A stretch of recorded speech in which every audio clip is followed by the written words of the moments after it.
Les clubs Rotary, vous le savez, agissent pour la paix dans le monde. Nous allons parler de la paix ce soir. Très rapidement, le programme.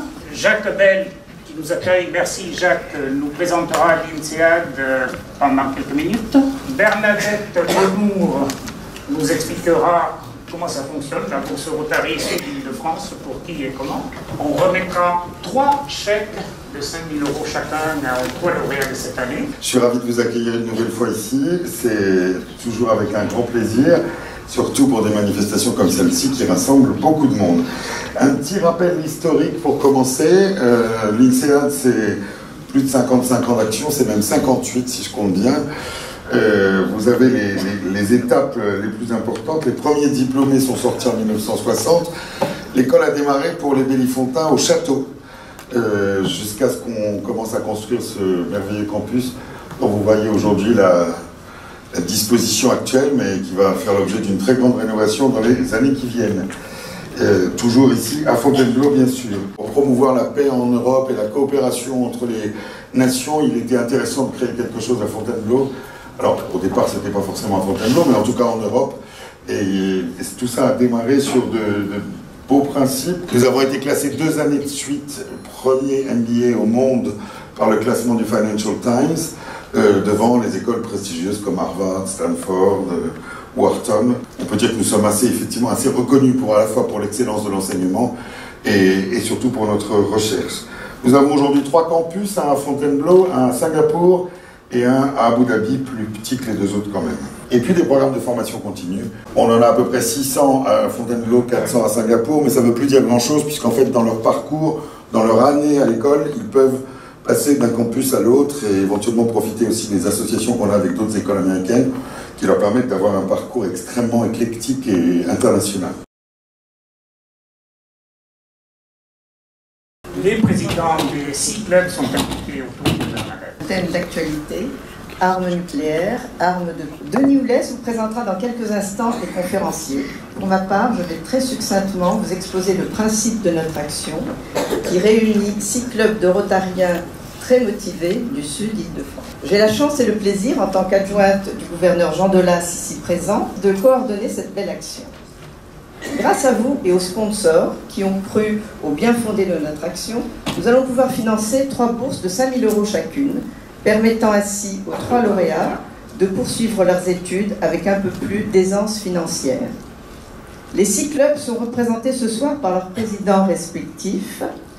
Donc, Kevin Arthur du club de Fontainebleau n'est pas présent, mais j'appelle Clotilde Chalut-Natal qui représente le club de Fontainebleau, Monique Lévesque qui représente le club de Montreux, Claude Guerrier, le club de Moret, Yves Olivier, le club de Nemours, Daniel Gabillot, président du club de Provins, et Stephen Bancroft qui représente le club de Milly-la-Forêt.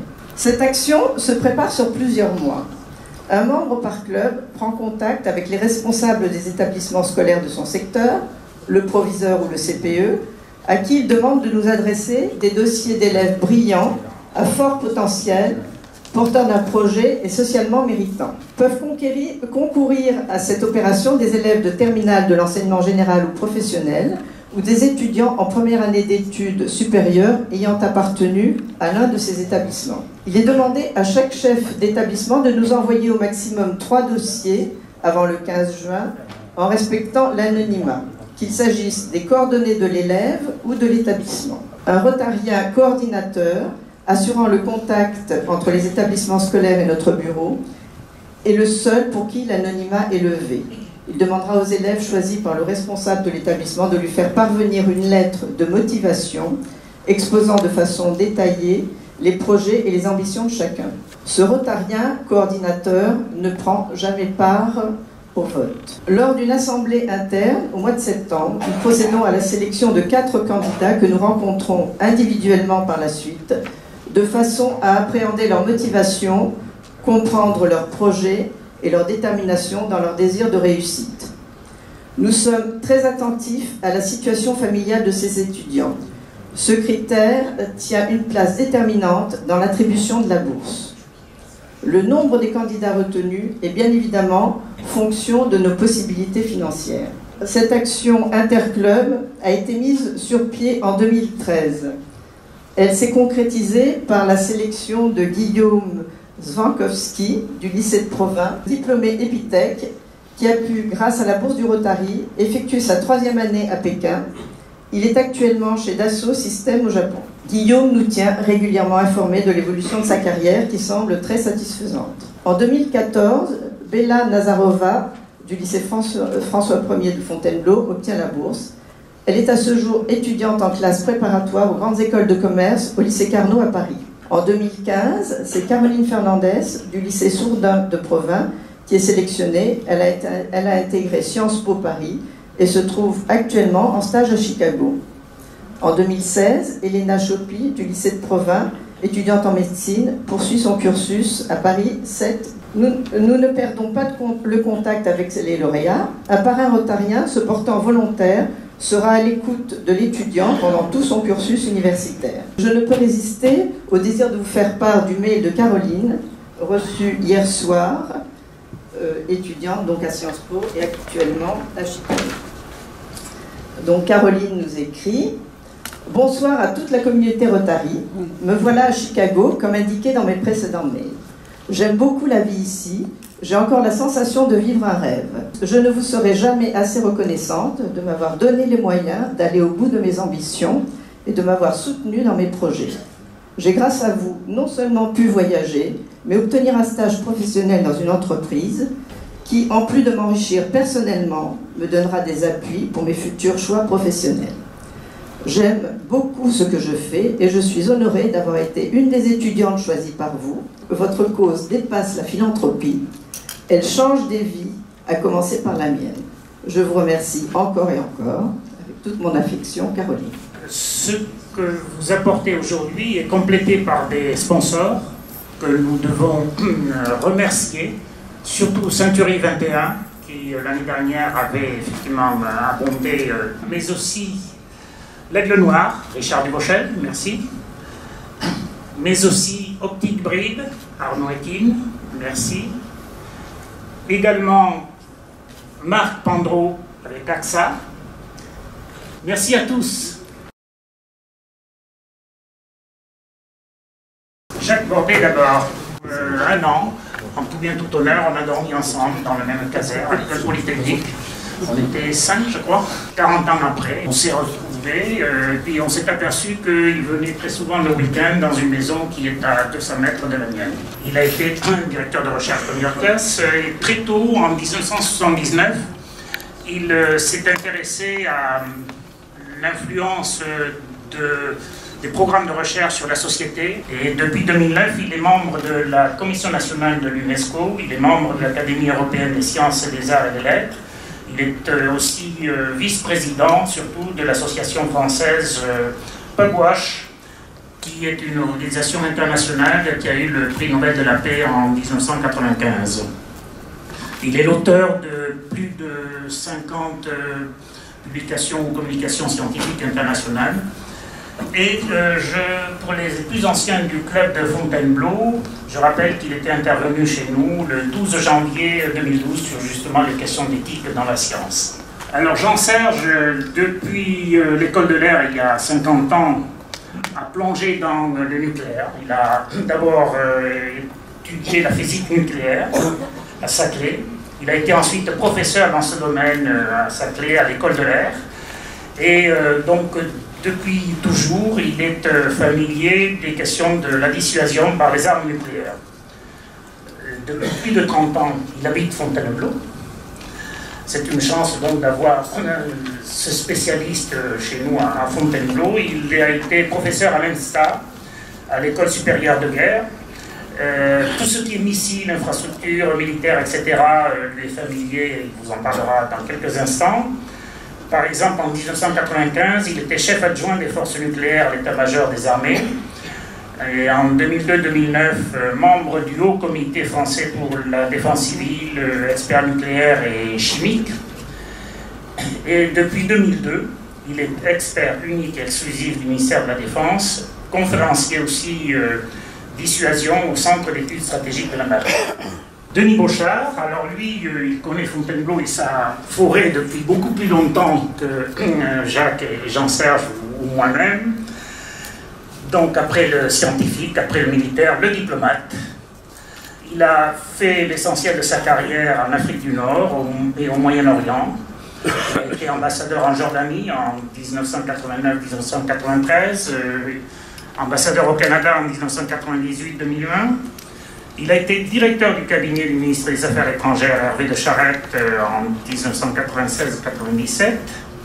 Il a été aussi président de l'Institut du monde arabe en 2002-2004 et les plus anciens du club de Fontainebleau se souviennent de ce qu'il nous avait accueilli quand j'étais président du club de Fontainebleau en 2003 en visite de l'Institut du monde arabe.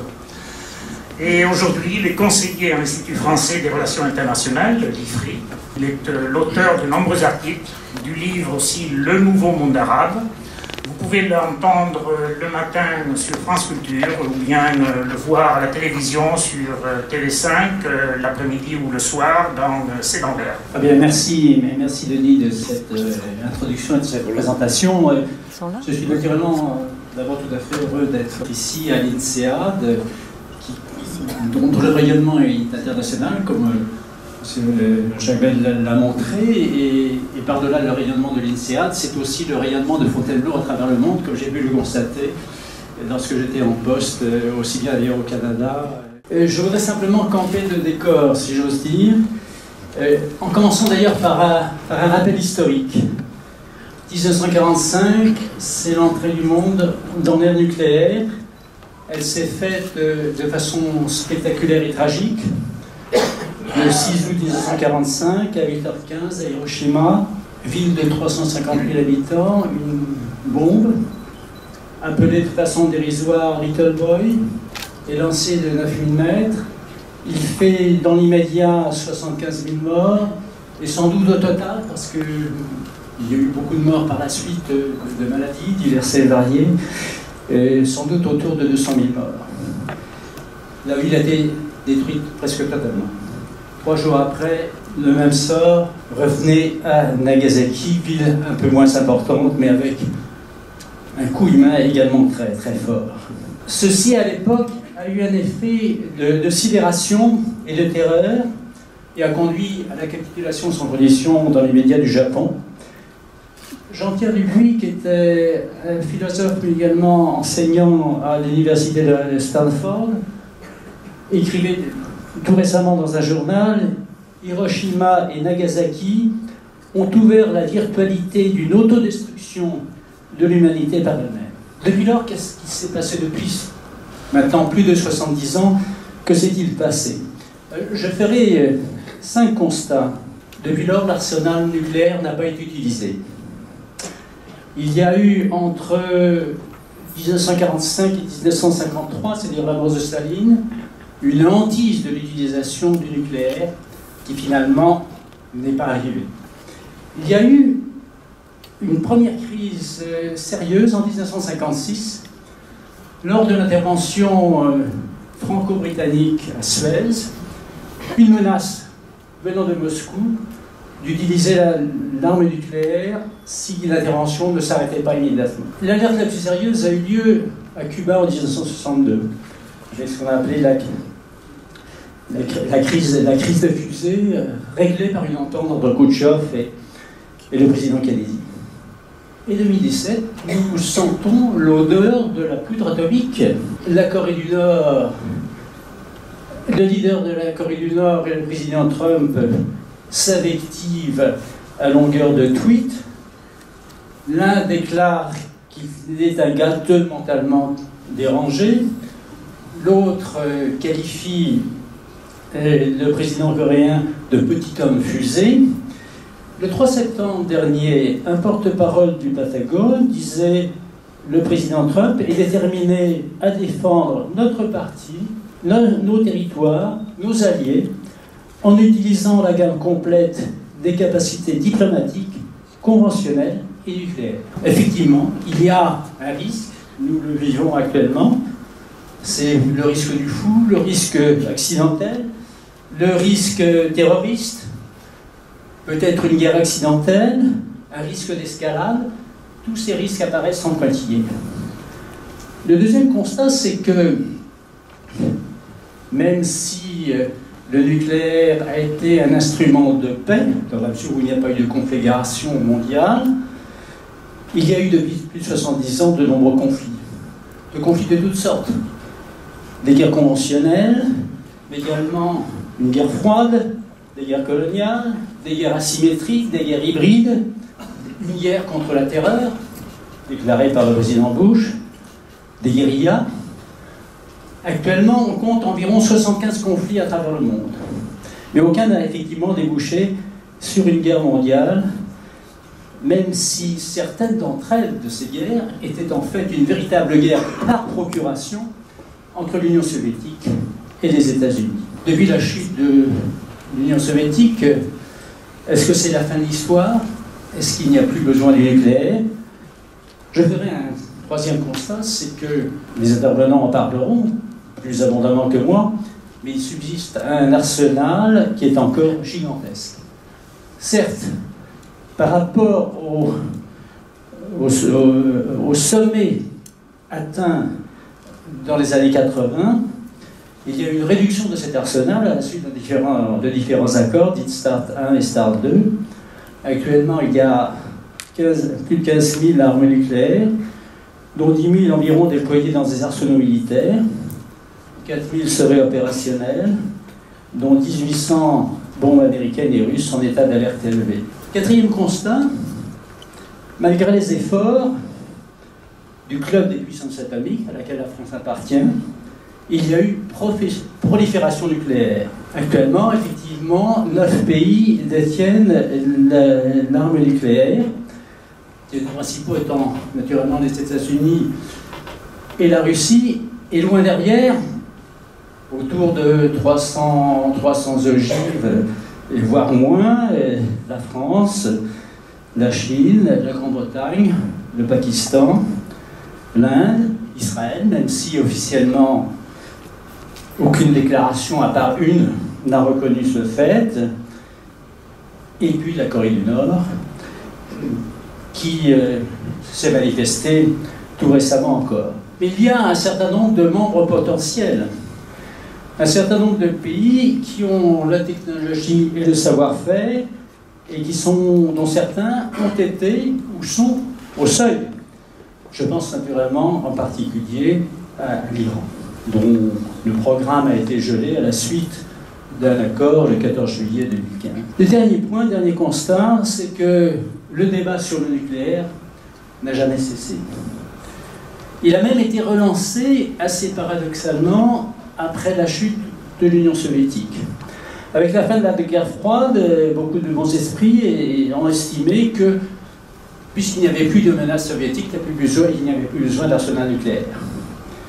Il a été relancé assez curieusement à travers les préoccupations croissantes sur les questions d'environnement, avec des actions extrêmement agressives d'une ONG comme Greenpeace. Il a été alors plus récemment relancé avec le développement de la menace terroriste, certains bons esprits faisant savoir qu'effectivement, ce n'est pas avec une arme nucléaire qu'on lutte contre le terrorisme. Donc le débat existe, il est souvent passionné, voire passionnel, non seulement sur le nucléaire militaire, mais également sur le nucléaire civil. Les ONG jouent à cet égard un rôle important, dont celle dont nous parlera sans doute Jacques Bory.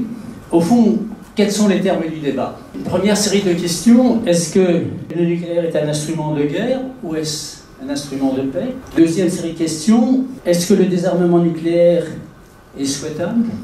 Et s'il est souhaitable, est-il possible? La prise de conscience qu'il faudrait mieux cesser ce genre d'axe de recherche de bombes ultra puissantes pour la vie de l'humanité. D'où un document, un manifeste que Einstein et Russell ont écrit en 1955 pour exhorter les scientifiques et à trouver d'autres solutions pour les problèmes mondiaux. Et donc ils exhortaient les chercheurs à se mettre d'accord pour arrêter tous les chercheurs de tous les pays, quelle que soit leur idéologie, d'où la phrase qui est « Rappelez-vous votre humanité ». Et le mouvement plus gauche, après ça, a réuni dans des conférences annuelles des Chinois, des Russes, des scientifiques qui étaient tous d'accord pour qu'on ne donne pas aux politiques qui un jour seraient peut-être assez fous pour utiliser des armes de destruction massive. On l'a rappelé cet été, à cause d'un certain nombre d'événements, l'événement de la Corée a frappé tous les esprits. Je note à ce propos que c'est plutôt une arme là qui aurait causé la guerre, qui risque de nous causer la guerre, les armes nucléaires, plutôt que de nous amener la paix. C'est plutôt une cause de guerre. Et il y a d'autres raisons qui se sont ajoutées aux essais de la Corée. Il y a la position de Trump et son caractère agressif, imprévisible, impulsif, qui fait qu'on ne sait pas vraiment ce qu'il peut faire. Et son agressivité vis-à-vis de l'Iran aussi, la critique de l'accord avec l'Iran. Et il y a eu, on en a moins parlé, mais un traité d'interdiction totale des armes nucléaires qui a été signé à l'ONU en juillet. Une autre raison moins évoquée, c'est que les 5 grands pays sont sur le point de moderniser leur arsenal nucléaire. Donc ce serait reparti effectivement pour l'escalade, et dont la France. Donc on en parle un petit peu plus en ce moment, mais en France, depuis la fin des essais nucléaires réels, on n'en parlait plus depuis 20 ans pratiquement. En France, le sujet est quand même assez tabou. Donc merci aux Rotary d'organiser un sujet en France où le débat ne soit pas à sens unique, comme on l'a vu dans la presse ou dans les débats publics organisés par les instances officielles. Et merci donc d'avoir gardé le point d'interrogation à la fin du titre. C'est effectivement... merci à vous aussi d'être prêts à remettre en question le dogme français qui nous a été asséné depuis De Gaulle. Il faut bien que je cadre quand même un petit peu les chiffres du sujet, avec quelques chiffres clés, quelques étapes clés. Et donc Hiroshima, puissance de 16 kilotonnes de TNT, ça donne la référence un petit peu.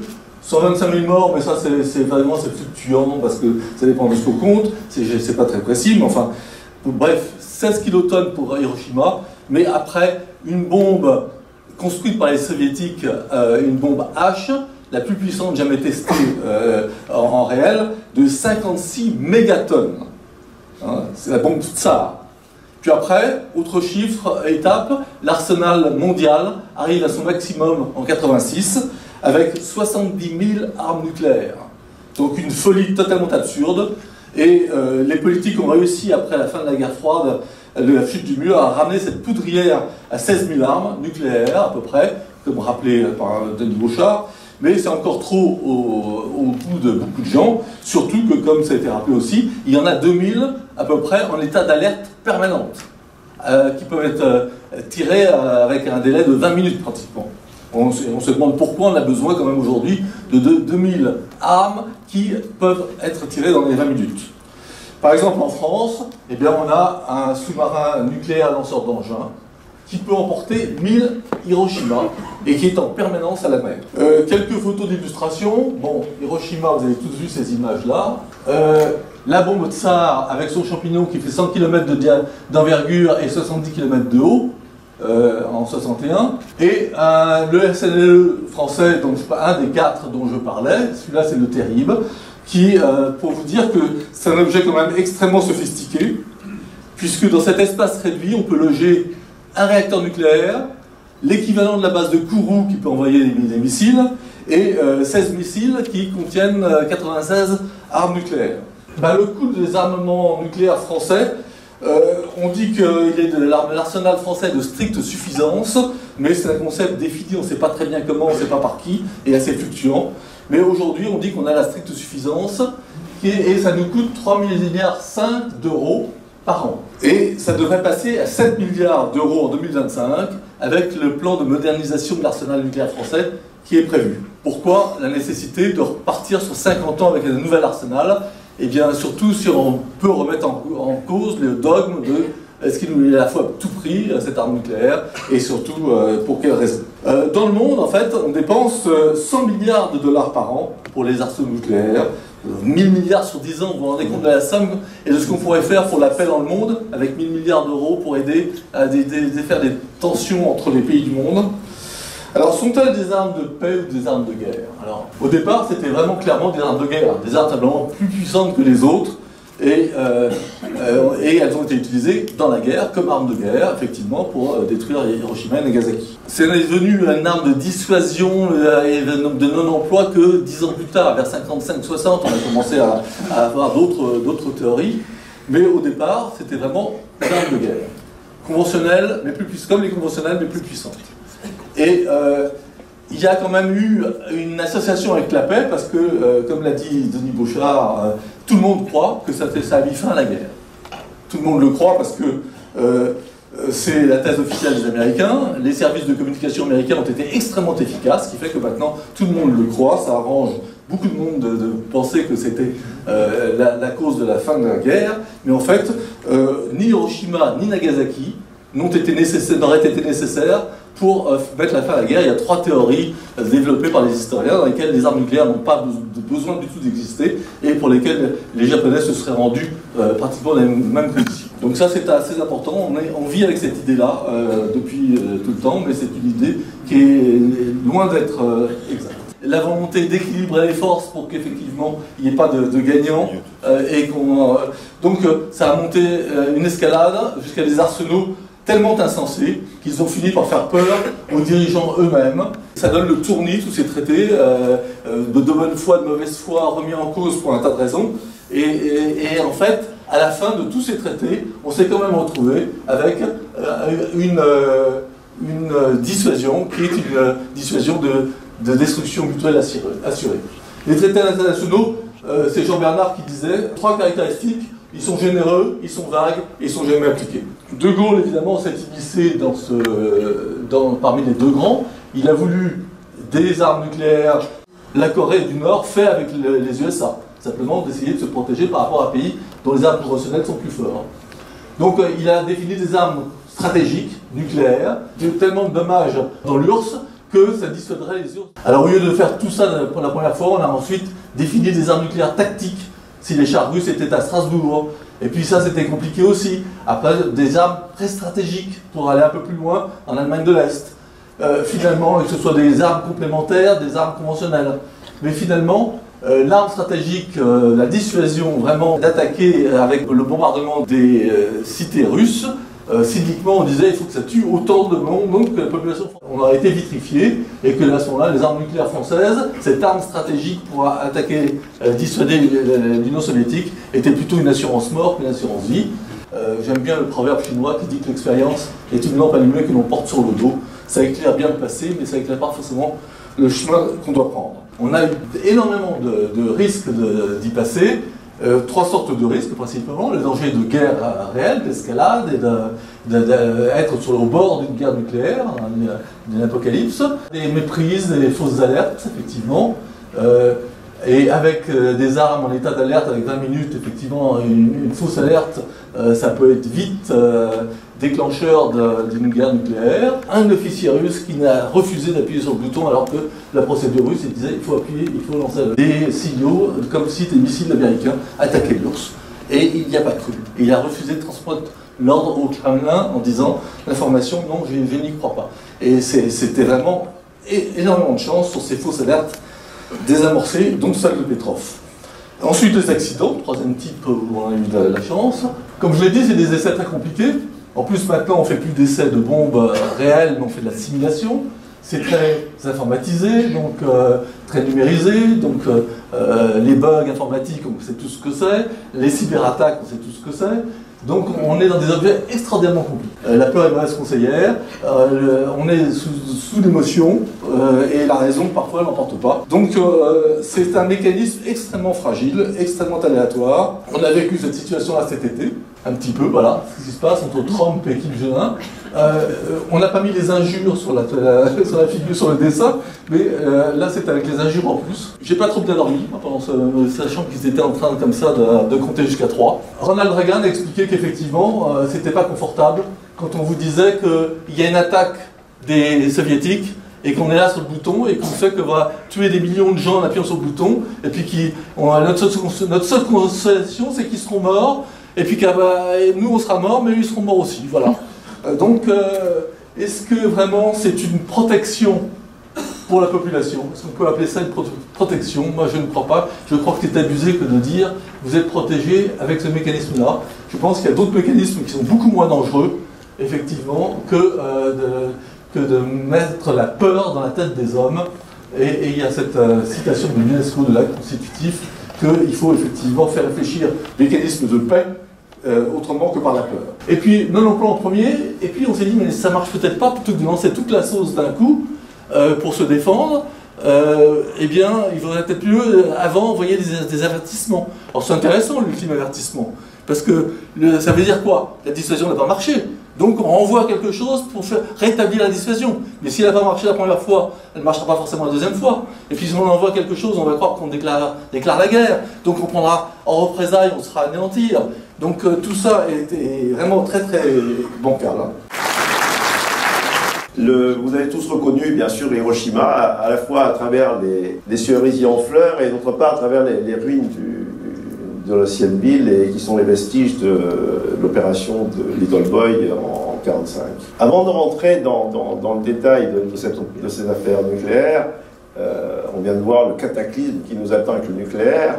Je voudrais qu'on regarde aussi quand même les bienfaits de la guerre conventionnelle qu'on a vécue par exemple dans le Pacifique à l'occasion de cette guerre du Japon qui commence pas non pas en 41 avec l'attaque de Pearl Harbor, mais commence en 31. Puisque le Japon en 31 s'engage en Mandchourie, qui prend la Mandchourie, qu'il en fait un État pseudo-indépendant. Ça, c'est le début de 31, ça se passe pas trop mal. Encore que dès 31, si vous cherchez dans les sites, vous verrez, on crée des sites de travail sur la guerre chimique et sur la guerre bactériologique, à partir de laquelle on va finir par faire 330 millions de morts sur les 15 ans. Il y aura en particulier 300 000 populations passées au typhus, au l'anthrax, à la variole, à la peste et au choléra. Il y avait tout. Donc ça commence comme ça s'enchaîne après en décembre 1937 par l'affaire de Nankin, où Nankin en 7 semaines, en guerre purement conventionnelle, et c'est même pas l'arme à feu, c'est l'arme blanche, le sabre pour les hommes et la baïonnette pour les femmes, les 200 000 hommes et 200 000 femmes, de 0 au centenaire, sont passés au fil de l'épée. Donc les hommes avaient droit au sabre, il y avait même des concours entre les unités pour savoir quelle celle qui ferait le maximum de décapitation en une seule fois et dans un minimum de temps. Et puis pour les femmes, c'était à la baïonnette, éventration, et je vous laisse deviner l'endroit par lequel arrivait la baïonnette. Donc ça a été assez catastrophique. Ça a enchaîné après par la guerre plus conventionnelle, sur le théâtre japonais lui-même, avec sur la fin de la guerre, pour accélérer le processus, par les Américains qui ont fait des bombardements conventionnels. Je vous ai cité les 8 derniers, qui sont l'Alali un petit peu, mais qui n'y arrivaient pas complètement, contrairement à ce qu'on peut dire aujourd'hui. L'Alali, puisqu'il y a eu 8 suites de bombardements, on est arrivé à 100 000 tonnes de bombes par séquence, c'est-à-dire 700 000 tonnes de bombes sur l'ensemble des 8. Le dernier ou l'avant-dernier, qui était en mars 1945, a fait 100 000 personnes de morts. Si vous transformez en unité nucléaire conventionnelle classique les 100 000 tonnes de bombes, ça fait 100 KT. Et je rappellerai que Hiroshima, ça a été toute proportion gardée que 15. Donc vous voyez qu'en conventionnel, on peut faire encore beaucoup mieux. Et ça n'a pas suffi. Alors maintenant, il est toujours facile de dire que ça n'a pas servi. J'ai personnellement une méfiance un peu certaine sur l'analyse post-événement par les historiens. Je prends un cas qui m'est arrivé, j'ai travaillé sur l'édition concertée pour les Britanniques pendant 1 année et demie entre 1975 et 1976. Et sauf quand j'étais affecté à Tours, il y avait Moreau de Farge, pardon, excusez-moi pour lui. Moreau de Farge est venu faire une conférence sur ces problèmes de dissuasion, il a parlé d'édition concertée. J'étais très surpris parce que je ne savais pas de ça qu'on parlait. Je n'ai rien reconnu de ce que j'ai fait. Parce que c'est toujours facile, 20 ans plus tard, ou même là, en l'occurrence, 4 ans plus tard, de faire une analyse post-événementielle en disant c'est ça qu'il a fait, c'est ça qu'il a dit, c'est ça qu'il a compris.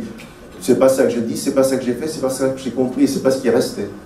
Donc c'est toujours facile, encore une fois, de refaire l'histoire a posteriori quand on est en dehors du contexte qui est très dimensionnant dans la nature des événements et dans les prises de décision. Alors j'ai retenu dans une conférence qui est notre camarade et partenaire, cette petite affichette qui m'a intégré à 2 titres. La première, c'est parce qu'on y voit un képi, et dans le monde, il n'y a à peu près que 2 pays qui ont des képis pour leurs officiers, c'est la France et la Suisse. Je pense que la Suisse, en l'occurrence, l'armée concernée.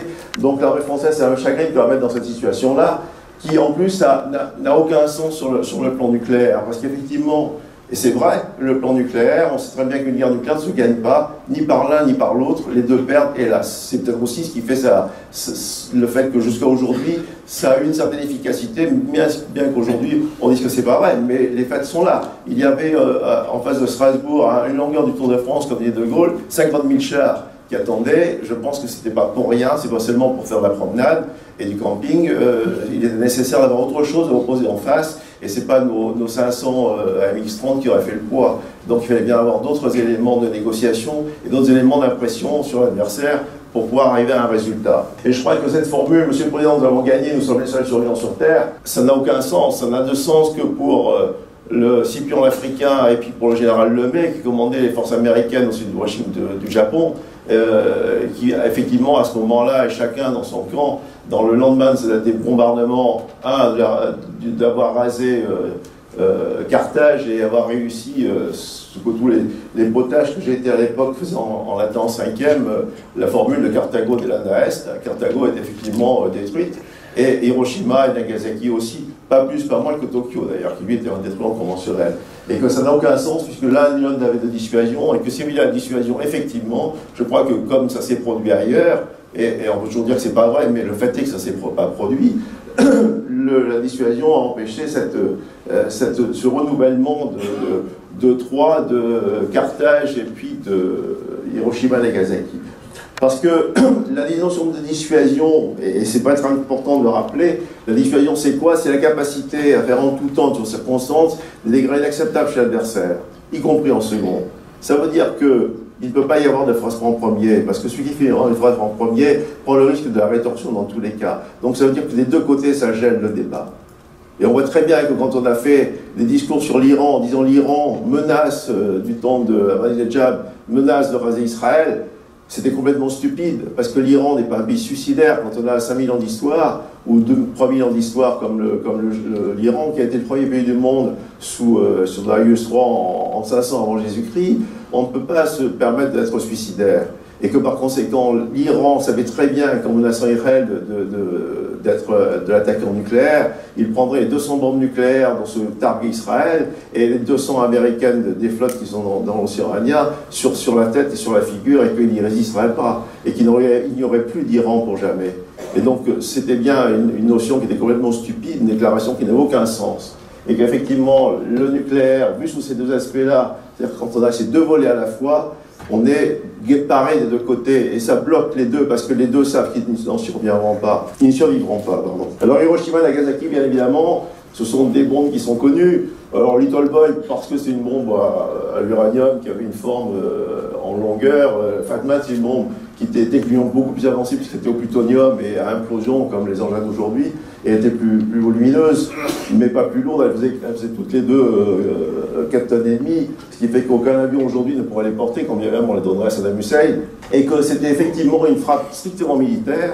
Et ça a effectivement dévoyé complètement le départ de l'affaire, puisqu'on a commencé par une frappe militaire, et les deux pays qui sont dotés très rapidement au-delà de l'Amérique, c'est-à-dire la Russie et l'Amérique sont lancés dans une course folle, ça c'est évident, qui a été lié au fait qu'aucun des deux n'avait compris que la dissuasion, ça n'est pas ça. D'ailleurs, on ne parlait pas de dissuasion, on faisait de la frappe de coercition, c'est-à-dire qu'on essayait de tuer l'adversaire avant qu'il ait pu tirer.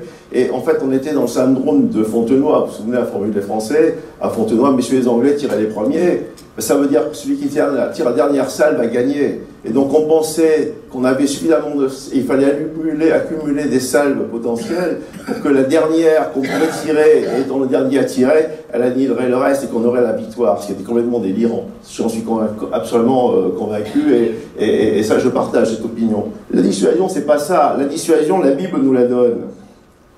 Sur cet écran, vous avez la carte du Moyen-Orient, et vous avez Ninive. Alors Ninive est intéressante parce que Ninive c'est à côté de Mossoul, c'est-à-dire que là déjà tout se passait au cœur du monde. Et vous avez deux villes intéressantes, vous avez Ninive et vous avez Gorgameles. Ninive, qu'est-ce qui se passe à Ninive? Ninive, c'est une ville où les gens commencent à délirer, on est dans l'immoralité totale. Et donc Dieu dit à Jonas, celui de la baleine, va donc dire à Ninive, c'est l'ultime avertissement, que s'il continue, il va lui arriver ce qui arrive à Sodome et Gomorrhe, il va être transformé en statue de sel. Jonas y va. Dieu est crédible, puisqu'il a déjà transformé Sodome et Gomorrhe en cette selle, et qu'offrant les élites de 10 livres, il capitule, il retombe dans la morale. Gaugamolès, c'est intéressant pour une autre raison. En 330 avant Jésus-Christ, Alexandre le Grand bat Darius III. Battu, Darius III perd la vie, perd la bataille, perd son royaume, vu que ses janissaires le tuent. Et l'Iran sort de l'histoire du monde, puisque l'Iran n'en parle plus, ou accessoirement, entre moins de 300 ans avant Jésus-Christ, et puis là, Ahmadinejad, quand on lui dit, il veut la bombe atomique. Il n'a rien dit d'ailleurs, il a dit, moi j'en veux pas. Nous on dit, il veut la bombe atomique. Et on la lui crée, on peut faire un sondage dans la salle.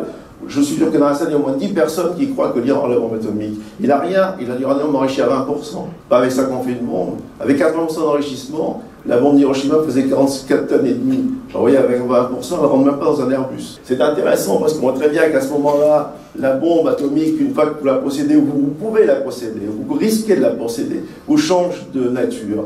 Et qu'on vous regarde avec un autre œil. C'est bien ce que fait aujourd'hui le petit père Kim Il-sung.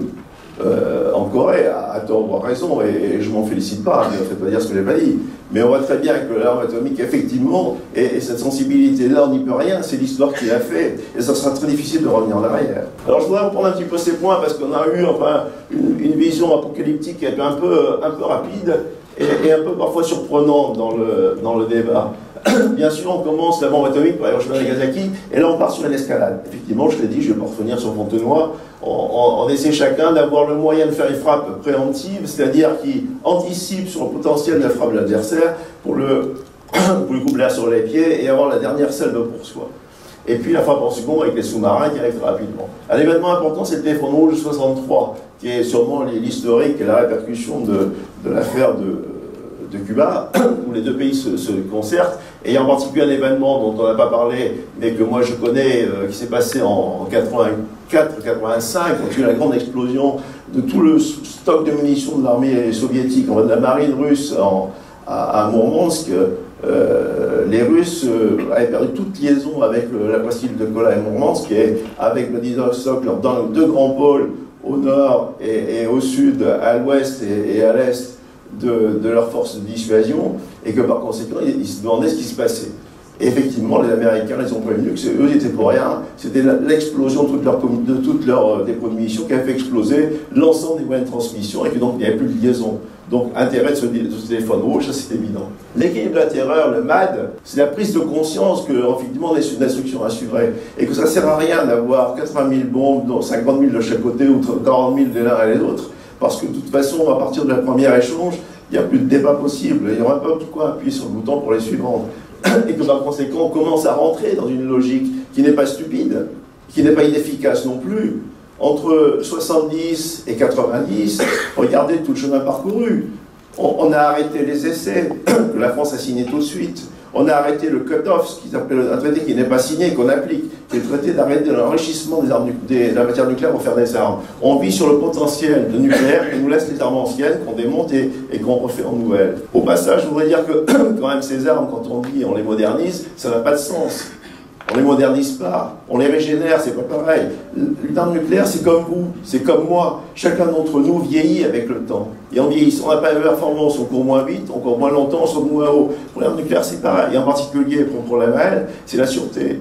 Donc il est nécessaire, au bout de 10-15 ans, de les démonter, de les régénérer, et puis de refaire autre chose qui est plus sûr. Donc l'effort qu'on fait sur l'arme nucléaire, chez les autres comme chez nous d'ailleurs, c'est exactement pareil. C'est comme sur vos voitures, on est passé de moteur de 4 cylindres à des moteurs de 3 cylindres, parce qu'ils consomment moins. Là, c'est la même chose. On a moins de matière, on a moins d'explosion, on a moins de tout. Donc les armes ne sont pas plus lourdes, contrairement à ce qu'on vient de dire. C'est pas vrai du tout. Les armes aujourd'hui se tournent autour des 80-100 KT. C'est pas neutre. Mais ce n'est pas les méga bombastards, des Russes de 1950, de 58 mégatonnes, qui n'ont aucun sens militairement parlant. Aucun sens. Donc les efforts qu'on fait aujourd'hui sont des efforts qui sont inhérents à la nécessité technique de régénérer des engins, comme vous allez chez le Toubib, et qu'on fait passer des radios, et qu'on met un plat, qu'on s'est cassé la jambe. Là, c'est pareil. On entretient ces armes pour les ramener à un niveau de sûreté qui est toujours le meilleur. Aujourd'hui, en nucléaire, sa sûreté, c'est 10-12 de risque d'entêter par an. Je vous rappelle que l'auto, c'est 10-7. Et 10-12, c'est la limite de ce qu'on peut calculer. Au-delà, on ne peut plus calculer. 10-8, c'est la probabilité de recevoir un coup de foudre sur une tête. Et pour 10 mois, c'était pas suffisant. On rajoute l'effet du météo qui ne la sort pas parce qu'on a détecté la montée de l'électricité statique. Et puis on peut acheter la NAN aussi pour le sens de sa queue. C'est comme ça qu'on arrive à avoir des 10-12. 10-12, c'est un calcul physique avec une confiance. Avec une confiance, c'est-à-dire qu'on sait qu'on le tient. On démontre qu'on le tient. Et on le démontre tous les jours à cause des exercices. C'est pour ça qu'on fait des exercices. C'est pour démontrer qu'il n'y a pas de dérive, que les gens ayant changé sont toujours dans le même moule. Parce qu'un système est vivant. Les gens qui arrivent tous les 2 ans, tous les 3 ans, tous les 4 ans, rentrent dans un nouveau bain, ce ne sont pas toujours les mêmes que leur frère, leur petit frère, leur grand frère.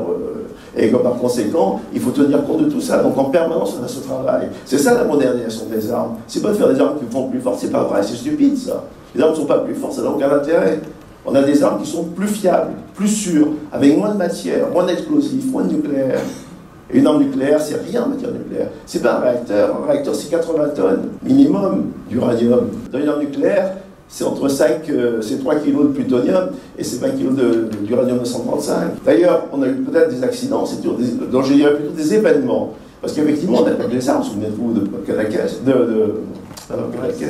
Palomares, pardon. Souvenez-vous de Palomares, il y a eu des incidents, mais l'intérêt, la statistique pour démontrer que c'est sûr, c'est qu'aucun accident n'a conduit à des explosions. Il n'y a pas eu de mort par le nucléaire militaire, je parle. Pas une mort par le nucléaire militaire partout dans le monde. En tout cas, s'il y en a eu, on l'aurait su, parce qu'aujourd'hui, rien n'est caché. Il y a eu, je peux vous le dire, il y a eu en 2000, il y a eu 156 incidents d'armes nucléaires, en particulier chez les Américains. Les Russes qui les faisaient voler. Nous, on ne fait pas voler. Donc, on ne fait pas voler nos armes, parce qu'effectivement, il y a un risque. Jamais, elles ne sortent même pas de l'intérieur de la base, aérienne ou du bateau quand c'est sur porte-avions. Mais ces armes, elles n'ont jamais eu d'accident. Alors, si on veut parler de dangereux et de spectaculaire, alors moi je vais vous dire ce qui est dangereux, sans leur jeter la pierre, c'est la radiothérapie qu'on fait tous là à chacun. Il y a 500 à 600 personnes irradiées par an. Je peux vous montrer des photos de femmes qui ont pris des plaquettes sur la poitrine, on dirait qu'elles sont passées au 3e degré. Il y a entre 20 et 50 morts par an, par dosage inconsidéré, par machine mal réglée, par bombes qui ont été bombes au cobalt qui ont été échangées, on ne savait pas qu'elle a été échangée, la nouvelle est 2 fois plus forte que la précédente, mais on fait les mêmes réglages, et des gens pour les irradier sur 2 cm de cerveau, on les irradie sur 40 cm², ils y laissent la tête. Là, on a du danger. Donc ne confondons pas le spectaculaire et le dangereux, ce qui n'est pas la même chose, parce que là, c'est tous les jours. En 1995, je fais partie d'un colloque qui avait lieu à Grenoble ou au CRESA, c'est un centre de recherche des armées spécialisé sur le NBC, sur le nucléaire, biologique et chimique, qui travaillait à l'époque sur la vache folle, en conseiller du gouvernement. On avait des statistiques qui donnaient 1500 irradiations ratées en France et par an. Ma fille, qui est élève kiné, a soigné une brave dame dans ses stages en région parisienne, sur lequel l'irradiation de cobalt, qui était ratée, lui avait complètement nécrosé, elle n'avait plus ni d'épaule, ni les 3 premières côtes, ni l'omoplate. Ça, c'est dangereux. Ça ne veut pas dire qu'il ne faut pas en faire, ça ne veut pas dire ce que je n'ai pas dit. Mais attention, c'est dangereux. Aujourd'hui, la recommandation de l'IRSN, l'Institut de radioprotection et de santé nucléaire, quelle est-elle? C'est de faire en sorte que quand on fait une irradiation, on sache ce qu'on envoie sur les gens. On ne sait pas mesurer à l'instantané le niveau d'énergie qu'on déploie sur l'individu. C'est quand même dramatique. On aurait pu faire mieux.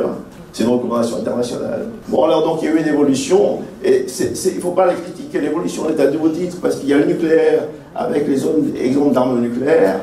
Le TNP, le traité ABM, c'est-à-dire Anti-Ballistic Missile, c'est le traité qui faisait qu'on avait le droit à mettre 2 batteries de tir pour défendre Moscou et Washington, puis dans un site militaire, les Américains ont abandonné parce que c'était pas efficace, les Russes ont gardé que sur Moscou.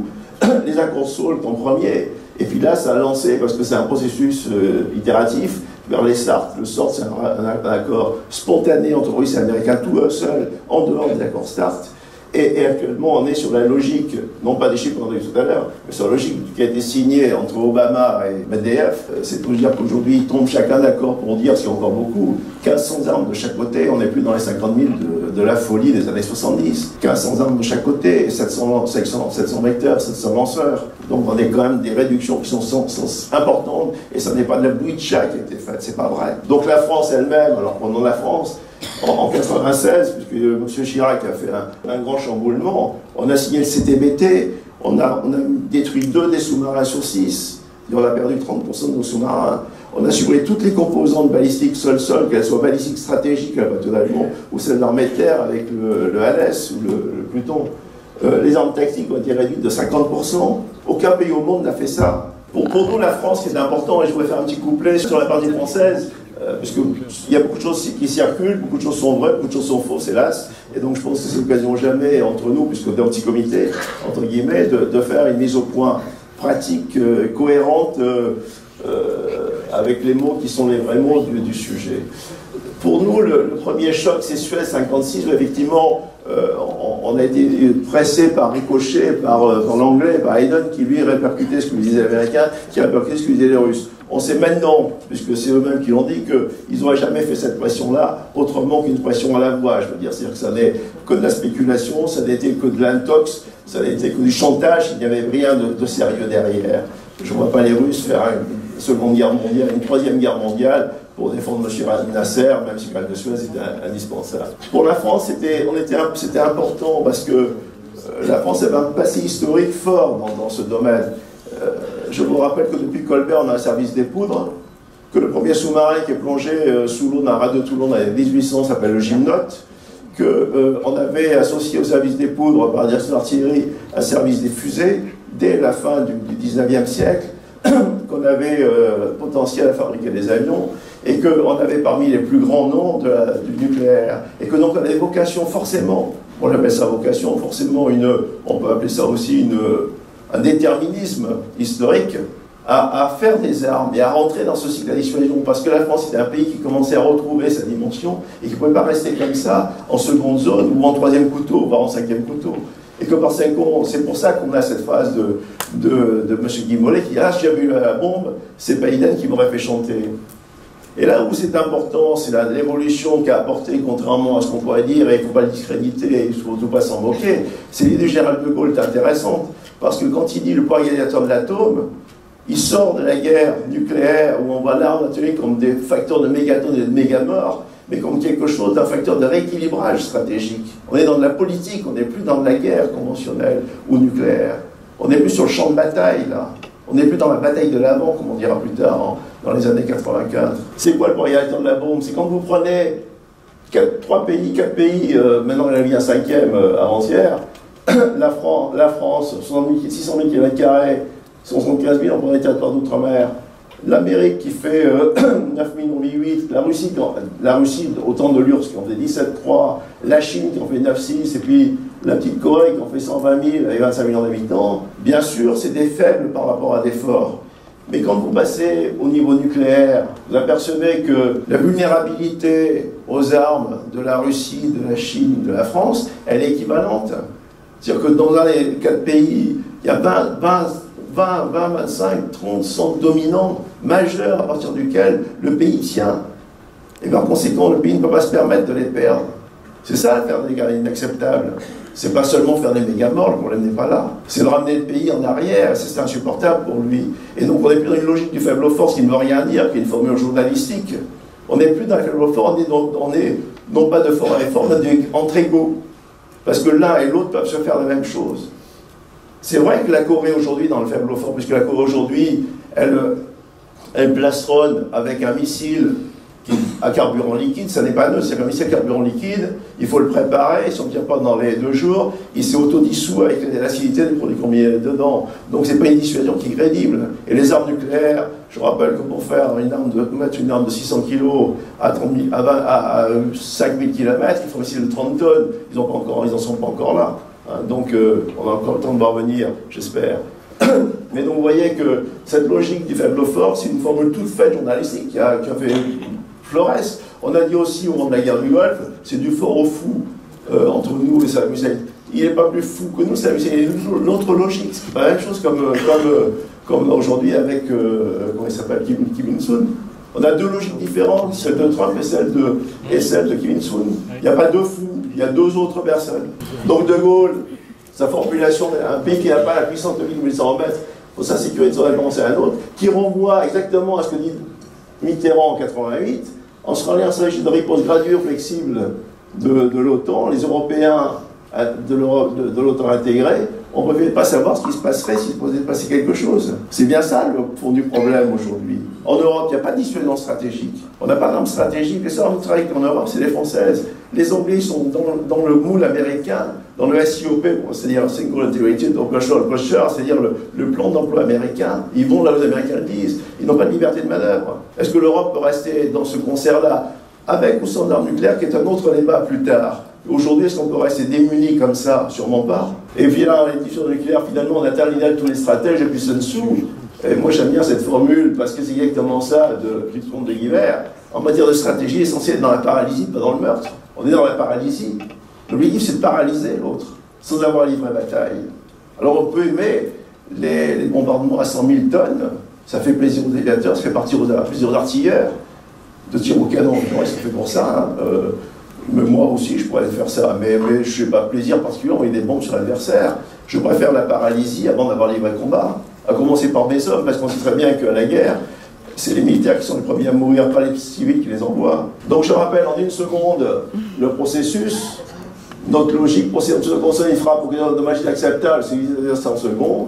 Et d'effectuer si nécessaire frappe nucléaire limitée, ou les types militaires, je veux dire, en fonction des circonstances, c'est l'ultime avertissement ou la réponse, la frappe adaptée. Notre logique, c'est une refus de toute bataille nucléaire, toute action nucléaire est stratégique. C'est pour ça qu'on a parlé de stratégique après avoir demandé le tactique, parce qu'on ne voulait pas que le tactique renvoie une notion de bataille nucléaire. La France refuse la bataille nucléaire. C'est pour ça qu'on a parlé de presse stratégique. C'est pas un plaisir de changer les mots pour les mots. C'est pas pour tromper l'adversaire. C'est pour expliquer le changement de démarche.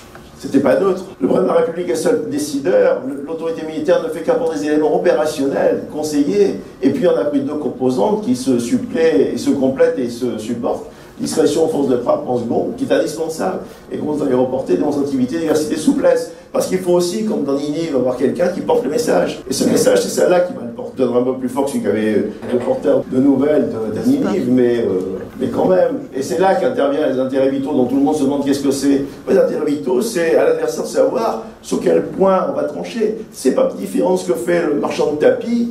Quand vous achetez un tapis à Marrakech ou à Paris, il ne vous dit pas combien il va transiger dans sa discussion. Il vous laisse venir, il vous laisse faire vos offres. On en est là. Toutes les relations entre les hommes passent par des relations comme ça, de savoir qui est fort, qui est faible, qui décide, qui subit, qui apporte, qui avance, qui recule. C'est ça la dissuasion. C'est aussi ça. Et c'est la vie de tous les jours. Donc, M. Charnernu a trouvé une belle présentation que je trouve très rationnelle. C'est de ne pas dire où est la barrière, parce que si vous dites où est la barrière, ben vous dites aussi en même temps où on peut la franchir. Donc il ne faut pas aller dire où est la barrière.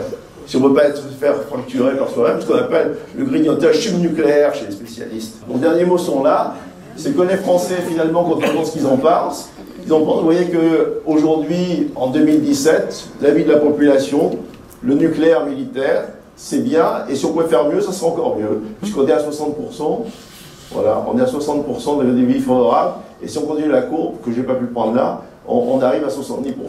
Donc, et la population, je pense, n'est pas forcément stupide. Je pense qu'elle a une rationalité, qu'elle comprend le débat, elle sait lire le journal, écouter la radio. Et aujourd'hui, si elle est à 70%, je pense qu'elle a des raisons que je partage. Merci. Pour le désarmement nucléaire, a fait des sondages depuis 10 ans, qui demandent, tout dépend de la question qu'on pose, effectivement. Si on pose comme question, est-ce que, compte tenu du fait qu'on en a absolument besoin pour nos intérêts vitaux, est-ce que vous êtes d'accord qu'on continue à avoir l'armement nucléaire? Les gens disent, bah oui, c'est nos intérêts vitaux, donc oui, c'est l'assurance, c'est la place de la France. Les gens disent oui. Si vous posez comme question, eh bien, est-ce que vous estimez que le monde serait moins dangereux s'il n'y avait pas d'armement nucléaire? Est-ce que vous êtes d'accord pour qu'il y ait un désarmement de tout le monde sous un contrôle efficace? Et bien à ce moment-là, les gens, à 80% disent oui, sous un contrôle efficace, et on serait bien plus heureux que les armements nucléaires n'existent pas dans le monde. Donc les sondages, on en fait dire pas mal ce qu'on veut.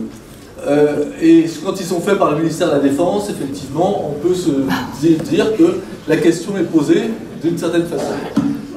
Donc, on a eu là un exposé, effectivement, il y a beaucoup de points sur lesquels j'aimerais répondre. Suez, eh bien, Guy me l'a dit, si ça avait déjà eu l'arme nucléaire, ça serait passé autrement. Heureusement qu'ils ne l'avaient pas, j'ai envie de dire, parce que s'ils ne l'avaient pas, les soviétiques avaient menacé quand même, c'était peut-être du bluff, on n'en sait rien. On était lâchés par les Britanniques et par les Américains, et les Britanniques avaient l'arme nucléaire aussi, et ils avaient aussi des intérêts en Égypte. Donc finalement, heureusement que la France n'en avait pas à cette époque-là. Sur la dissuasion du faible au fort, et bien, comme vous l'avez dit, c'est pour compenser une différence d'armes conventionnelles, qu'on a besoin d'armes nucléaires pour effectivement s'en servir si jamais nos intérêts sont menacés. Maintenant, alors, les intérêts vitaux, moi, je veux bien je comprends très bien que dans l'intérêt de la dissuasion, il ne faut pas dire où est la ligne rouge. Ce qui, effectivement, favorise le fait que les gens vont toujours un petit peu plus loin, un petit peu plus loin, un petit peu plus loin. La Crimée n'était sans doute pas un intérêt vital pour, effectivement, un tas de gens, donc les Russes y sont allés. Il y a un tas de cas où, à force de ne pas dire où est la ligne rouge, eh bien, finalement, on s'engagera soit dans des guerres conventionnelles, soit on perdra les objectifs qu'on voulait défendre. Quels sont ces objectifs? Je voudrais qu'on me dise pour quels intérêts on enverrait une arme nucléaire et on tuerait des centaines de millions de gens, de milliers de gens, voire des millions, dans un autre pays. Pour quel objectif, pour quel intérêt vital de la France? Des questions de territoire, des questions économiques, des questions de ressources. L'indépendance de la France aujourd'hui dans le monde, elle est plus sur des questions soit d'autres guerres, de cyber, soit de questions économiques, où est-ce qu'on est resté indépendant avec les Chinois qui nous achètent effectivement nos plus beaux fleurons de l'industrie, et est-ce que l'indépendance de la France se passe sur d'autres plans que sur le plan de simplement dire, voilà, il faut qu'on puisse parler fort et qu'on puisse dire ce qu'on a envie de dire. On n'a jamais posé la question vraiment du dogme. Il nous faut ces armes-là pour notre sécurité, il nous faut ces armes-là pour le prestige de la France, pour pouvoir parler fort et avoir une place dans le monde. Ça, ces dogmes-là ne sont jamais questionnés. On questionne la doctrine, la qualité des armes, le fait de les moderniser ou régénérer. Et finalement, c'est comme dans une religion où la foi du fait qu'il faut des armes nucléaires, c'est Dieu, et on ne questionne pas l'existence de Dieu, on questionne simplement les modalités de mettre en œuvre cet armement nucléaire. Le traité de non-prolifération, la France a quand même signé en s'engageant à désarmer, ne le fait pas, ne tient pas ses engagements, c'est peut-être qu'un discours proliférant, et ce n'est pas parce que finalement on a des armes nucléaires qu'aujourd'hui on rend le monde plus sûr, et surtout on le rend beaucoup plus dangereux pour aucune raison. Pour aucune raison. Pour quelle menace? Pas les menaces réelles. Merci beaucoup. Je vois que vous n'avez pas été convaincu, ce qui m'étonne guère. Bonjour, Denis Fleury. Je comprends que là, on a parlé des armes, mais on n'a pas beaucoup parlé de non-prolifération. Or, les grands sujets aujourd'hui, la Corée du Nord par exemple, on s'aperçoit que finalement la Corée du Nord développe l'arme nucléaire, non pas pour le simple plaisir, mais pour assurer sa survivance, sa survie face à des menaces américaines, et avec un précédent qu'on a vu il n'y a pas si longtemps que ça, l'Irak, la Libye. L'Irak, la Libye qui avaient tous les deux abandonné le développement des armes de destruction massive, suite à quoi le régime irakien, le régime libyen ont été frappés en contravention au droit international. Donc, on comprend tout à fait pourquoi la Corée du Nord se lance dans la prolifération. Donc, si vous pouviez développer un peu cet aspect-là. Donc voilà, je travaille pour également à Cannes, donc la campagne internationale pour l'abolition des armes nucléaires. Donc il y aura certains points sur lesquels je voudrais venir, donc notamment en fait il y a bien une modernisation des arsenaux et donc une adaptation, puisque par exemple quand on crée des nouveaux missiles, c'est bien pour que ceux-ci ils aillent plus vite, plus loin, qu'ils soient plus précis. Donc il y a bien cette volonté de moderniser les armes et d'avoir des armes qui puissent avancer beaucoup plus rapidement. Je voulais poser un peu le même genre de questions que le monsieur, comme quoi en fait c'est important, puisque effectivement la Corée du Nord aujourd'hui emploie le même discours sécuritaire que la France, et donc face à ce discours sécuritaire, j'aurais souhaité entendre vous votre réponse. comment en fait aujourd'hui indiquer que la Corée du Nord n'a pas le droit d'avoir l'arme nucléaire alors qu'elle emploie ce même discours sécuritaire, hormis si on met de côté le fait que normalement elle ne doit pas l'avoir puisqu'elle n'est pas membre du traité de non-prolifération. Tout le monde est gentil, c'est aussi faux. Donc vous êtes bien obligé d'avoir des garde-fous des deux côtés. Ce qu'on peut reprocher par exemple dans le traité qu'on vient de signer à l'ONU, comme vous le lisez, comme je l'ai lu, je peux vous donner, c'est le chapitre 17.2. Quand on dit si un proliférant se manifeste ou ne rend pas ses armes, ça va agacer le secrétaire général, je dis à peu près ça comme ça, mais c'est à peu près ça la réalité, et il va convoquer un conseil exceptionnel dans lequel il faut qu'il y ait au moins 30% des membres présents qui sont d'accord sur la solution à adopter. C'est de la bouillie-de-chat. Il n'y a pas de contre-mesure. Donc pourquoi voulez-vous que les uns et les autres ne cherchent pas à se débrouiller par eux-mêmes? Parce qu'il n'y a pas de contre-mesure. Aujourd'hui, si vous faites cet abandon des armes nucléaires, mais qui est libre à chacun, finalement la prime est au proliférant, celui qui va les garder par devers lui, eh ben, il sera le seul à avoir une arme majeure, et il n'y aura plus personne pour le contrer. C'est comme M. Poutou quand il dit qu'il faut supprimer les pistolets des gendarmes, parce que c'est ça qui est dangereux. Mais quand vous allez arrêter les bandits, si les gendarmes n'ont pas de pistolet, en leur courant après avec un lance-pierre, et un pile à papillon, on en est là. C'est la même chose, c'est la même chose. Alors, peut-être la question sur l'assurance vie, si je comprends bien, c'est deux questions proches l'une à l'autre. Ça s'y reproche, si vous voulez. D'abord, il y a un premier principe, c'est l'inégalité du traitement. Quand vous regardez, et ne me faites pas dire ce que je n'ai pas dit, Israël ne disait rien, mais il faisait savoir qu'il y avait des armes.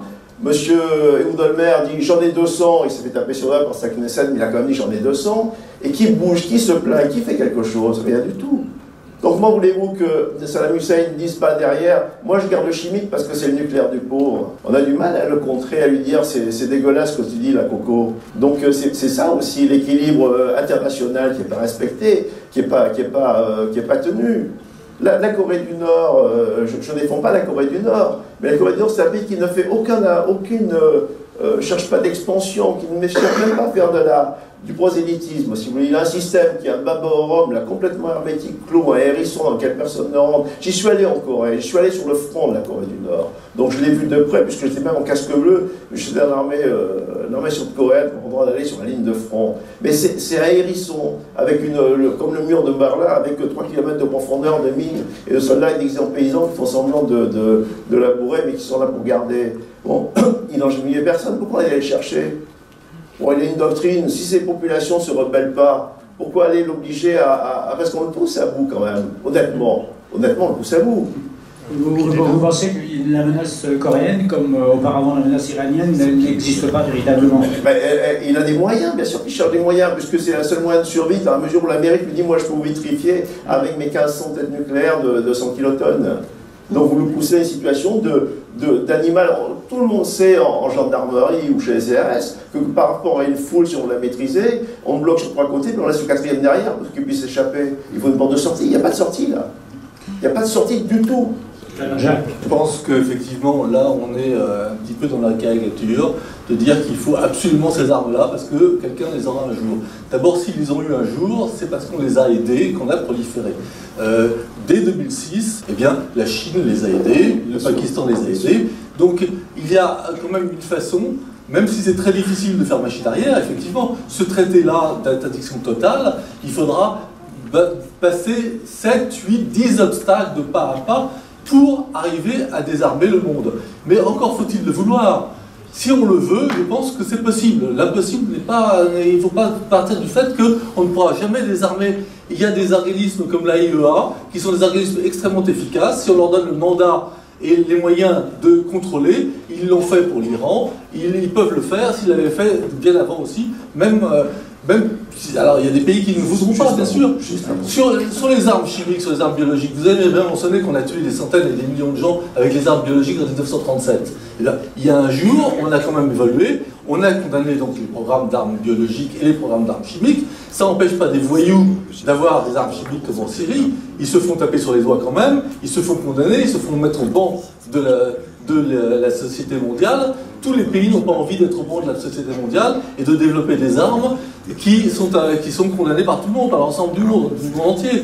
Depuis, la France, les grands pays n'ont plus de programme d'armes biologiques. Et je trouve qu'on se sent quand même beaucoup mieux qu'avec des grands pays qui auraient des stocks d'armes biologiques. Même si, à cause de la biologie de synthèse, on peut faire des armes biologiques maintenant dans son garage d'une certaine façon. Les armes nucléaires, on ne peut pas les faire dans son garage. Je pense que s'il y a un jour quelque chose qui est dans la voie du désarmement global des grandes nations, eh bien, on arrivera à un désarmement total des armes nucléaires. En général, oui, vous voulez... Donc, juste un dernier point, si vous voulez. On va continuer à faire du nucléaire civil, je dirais, pour prendre un terme simple et un peu générique. C'est-à-dire qu'on va conserver la capacité à travailler sur l'atome, à avoir des oscilloscopes, à avoir des spectrogrammes de masse, à avoir des calculateurs gigantesques qui permettent de faire de la simulation numérique, ce qui n'est pas dangereux pour les armes, puisque il ne s'agit pas de faire des bugs. S'il y a le bug, l'arme ne marchera pas. C'est tout ce qu'on peut craindre. Bon, donc le problème n'est pas là. Mais qui va éradiquer la connaissance? Qui va éradiquer la mémoire des gens en disant, dans le temps, ils ont eu ça et ils sont devenus maîtres du monde? Comment vous allez... C'est bien le problème qui est là. Aujourd'hui, les dispositifs qu'on nous propose ne sont incapables de traiter ça. Incapables de traiter ça. La perte de la mémoire et la suppression de la mémoire. Parce qu'il faudra passer par là si on va arriver à quelque chose. 2 ou 3 questions encore? On n'a pas utilisé la bombe, tant mieux. Mais pendant la guerre du Golfe, on a utilisé des armes enrichies, en alpha ou en gamma. Donc, il y a eu des armes, il y a eu de l'armement, il y a des bombes enrichies qui ont pété en Irak pendant la guerre du Golfe. En Irak, mais non, pas de... Non, dans le Golfe. Dans le Golfe. Beaucoup. Finissez. Les armes enrichies ont été utilisées. L'ONU, les experts internationaux l'ont prouvé. Il y a même des séquelles parmi la population, voire certains militaires qui sont entrés dans leur pays d'origine qui ont des traumatismes. On ne peut pas le nier. Mais ça, c'est le pouvoir des puissants, de ceux qui possèdent. Tu-72 et 92 de Saddam Hussein, les blindés avec des armes classiques à charge creuse ne passaient pas. Et donc on a développé des armes à pénétrateur, c'est un noyau très dur. Et l'avantage effectivement qu'il y avait, c'est que par rapport au tungstène, qui était en technique et les noyaux durs habituels, des armes à pénétrateur qui permettaient de perforer ces blindages-là, on s'est aperçu qu'en prenant l'uranium appauvri, qui est l'uranium 238, et non pas enrichi en rien du tout, c'est l'uranium 238. C'est l'uranium 238, ce barreau, avec sa capacité de transformer toute sa pression en vitesse, passer à travers le char qui se transformait en bain d'huile par rapport à de l'eau par rapport à un bain d'huile, et par conséquent, c'était ça qui a été fait. Mais il n'y a absolument pas d'armes enrichies en alpha, en bêta, en gamma, comme vous venez de le dire, pas du tout. C'est là simplement la nocivité chimique de l'uranium 238. Quand on parle de nocivité chimique aujourd'hui, on dit du chrome, du bore, qui nous fait baisser de 1 point par année le QI des contingents en Finlande. Très bien. Donc, une arme au plutonium qui exploserait au centre de la France, au centre de Paris, c'est une nocivité chimique, effectivement. On meurt très vite. Ce n'est que du nocivité non, là, le débat s'arrête. On dans ces caricatures. Vous caricaturez, je ne caricature pas. Donc là, on arrête, on part chacun de notre côté, on va boire un gros bar. Place aux jeunes qui sont plutôt du sage. Oui, vous avez une question. En fait, en général, je ne suis pas du tout d'accord avec vous parce que votre discours, c'est dire oui, bon, on est dans le strict nécessaire, donc bon, ça ne sert plus à rien de contrôler, et c'est un peu comme si vous êtes. Bon, la prolifération, bon, il n'y en a plus trop. Certains essayent de proliférer, mais c'est pas grave, on s'en fout. Ils n'arriveront pas à faire quelque chose de bien. Mais si, comme par exemple, on peut prendre le cas du terrorisme, si un jour des personnes qui, elles, par leur croyance ou par leur non-croyance, on s'en moque, n'ont pas envie de vivre, ont juste envie de faire les kamikazes et d'exploser quelque chose, même de mourir avec, ils s'en moquent. Mais qu'est-ce qu'on fait? Et est-ce qu'on se dit, oui, bon, on évite ce drame et on essaye de détruire l'arme nucléaire. D'ailleurs, c'est drôle de détruire une arme.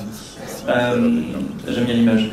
Mais est-ce qu'on essaye d'abolir l'arme nucléaire ou on se dit, oui, bon, nous, on a de quoi répliquer, donc c'est bien? Parce que la dissuasion ne fonctionne pas avec ces gens-là. Vous me dire ce que je n'ai pas dit. Je n'ai pas dit qu'il fallait arrêter le contrôle de prolifération. Je n'ai pas dit qu'il fallait supprimer les traités de non-prolifération. On supprime le cut-off, le CTBT, enfin, j'en passe, c'est des milliers. Mais le contrôle, c'est pas de mon chef. C'est la difficulté de faire un contrôle. Et vous ne pouvez pas empêcher les gens, tant que le contrôle n'est pas sûr, de dire c'est une passoire leur affaire. Donc durcissez votre contrôle, et moi j'ai rien contre le durcissement du contrôle. La France, contrairement, on a dit tout à l'heure, est le pays qui a fait le plus de restrictions de système nucléaire. Je vous ai fait la démarche tout à l'heure. On a fait 100% sur la moitié et 50% sur l'autre. Donc on a réduit des 2 tiers notre arsenal. Donc on ne peut pas nous faire le reproche de rien faire. Mais je ne peux pas dire que, et je peux comprendre, je prends un exemple, j'ai passé un mois avec le chef d'état-major indien dit à Paris. Dieu sait qu'on a parlé de nucléaire parce que c'était mon domaine et ça m'intéressait. Il me dit, mais moi, j'ai pas de problème avec l'appliquer cette année. Et je dis, Dieu merci, aujourd'hui, que dans le conflit du Cachemire, s'il n'y avait pas eu d'armes nucléaires, ce serait crêpé le chignon bien au-delà. Alors je ne dis pas que c'est un bien, mais n'empêche que c'est pas un mal.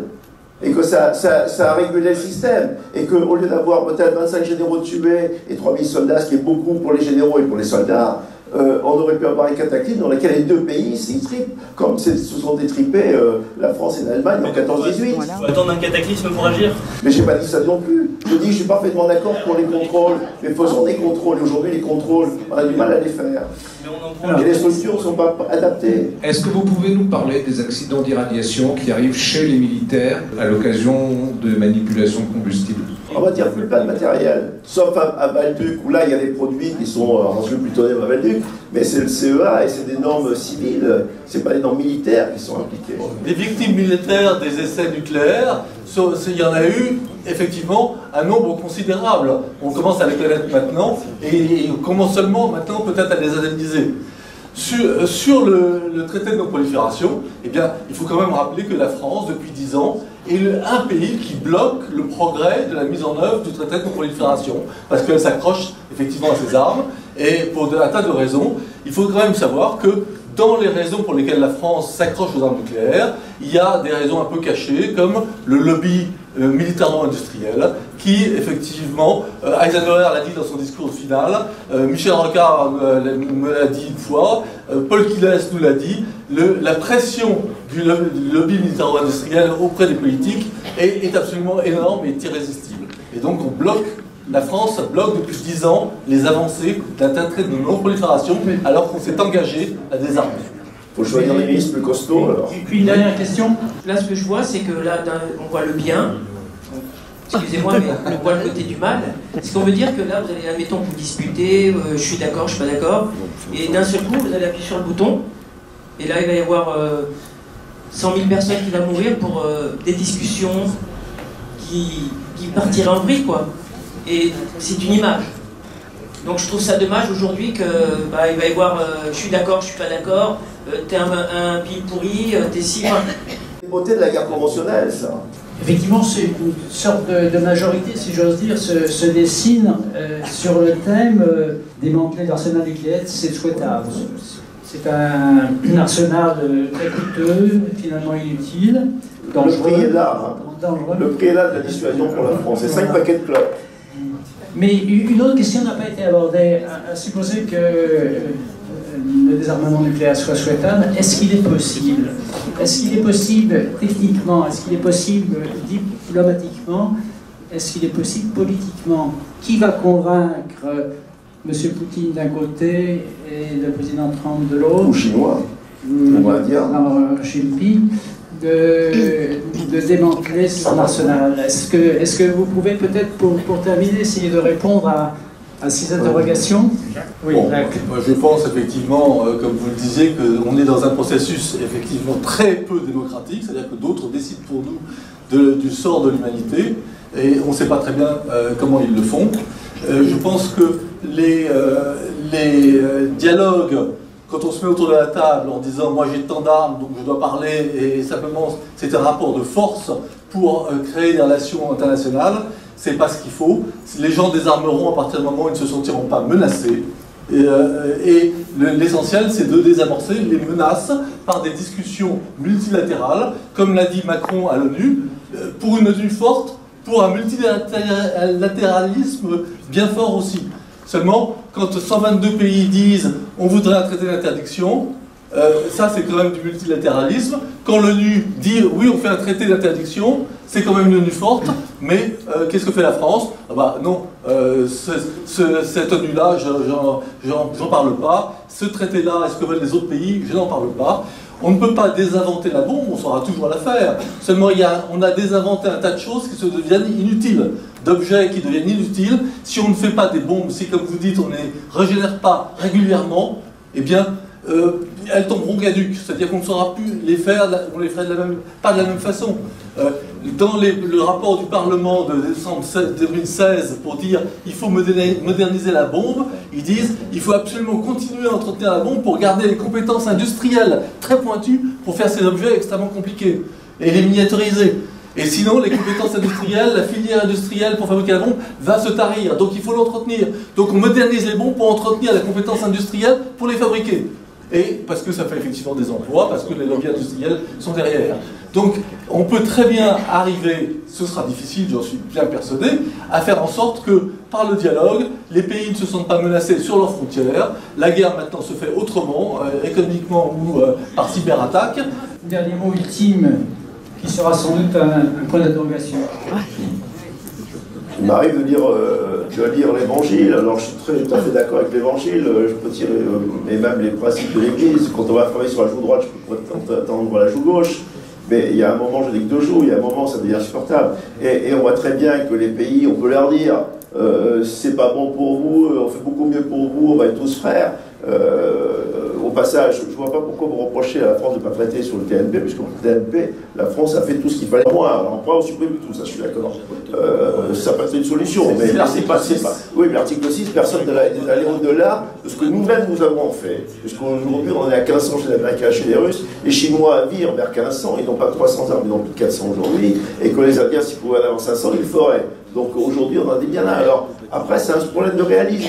Vous êtes dans une... Alors, je vais conclure pour ce qui me concerne. Vous avez une démarche de réflexion, ce que j'admire complètement. Vous avez parfaitement le droit de défendre votre point de vue. C'est très bien de faire, vous l'avez fait.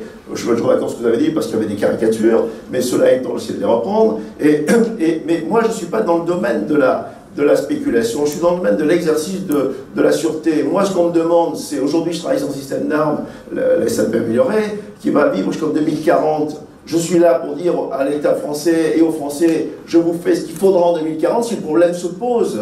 Je n'ai pas le droit, moi, par moi-même, de dire on ne fait rien en attendant que ça sèche.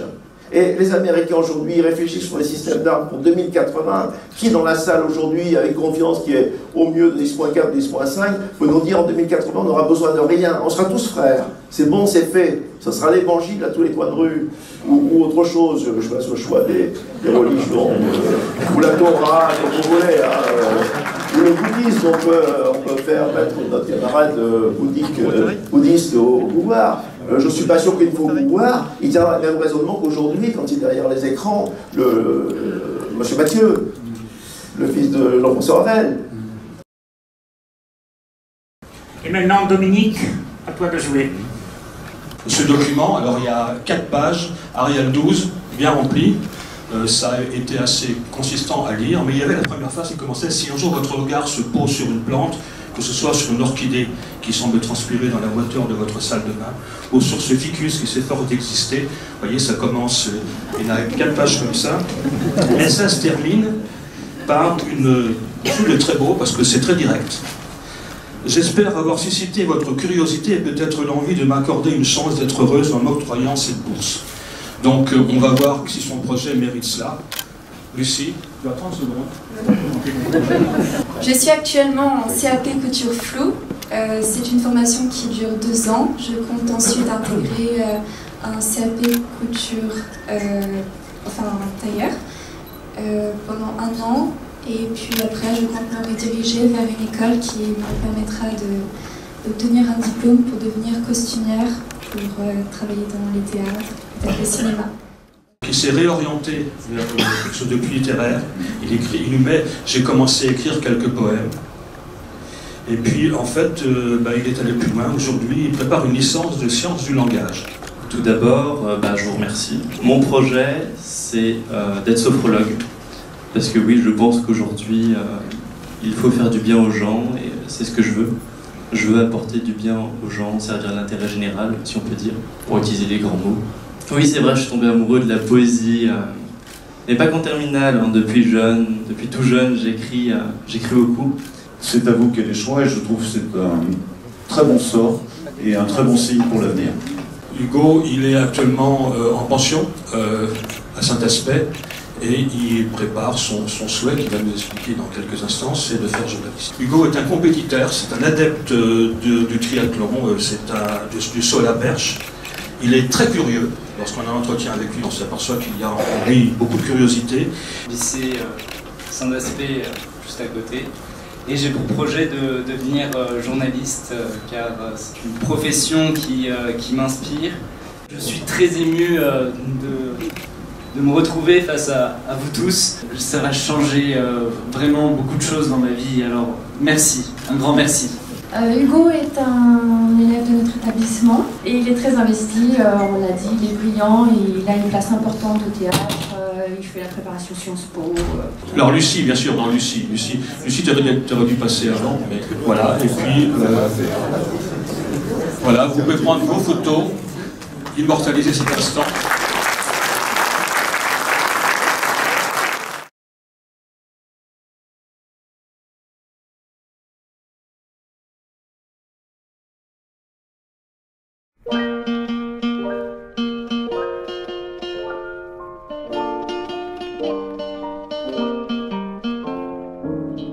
Quand les hommes vivront d'amour,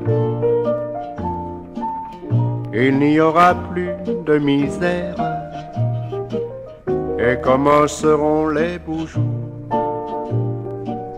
Mais nous serons morts, mon frère, quand les hommes vivront d'amour. Ce sera la paix sur la terre, les soldats seront troubadours. Mais nous serons morts, mon frère, dans la grande chaîne de la vie, où il fallait que nous passions, où il fallait que nous soyons.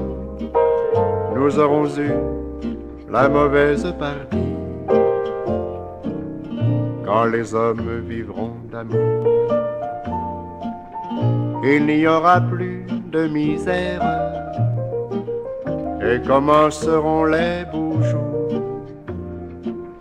Mais nous serons morts, mon frère, mais quand les hommes vivront d'amour, qu'il n'y aura plus de misère, peut-être songeront-ils un jour à nous qui serons morts, mon frère, nous qui aurons au mauvais jour,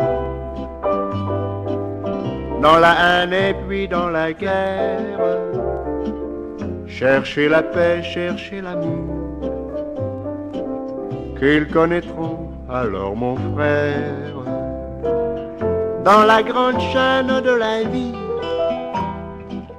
pour qu'il y ait un meilleur temps. Il faut toujours quelques perdants, de la sagesse, et si bas c'est le prix, quand les hommes vivront d'amour.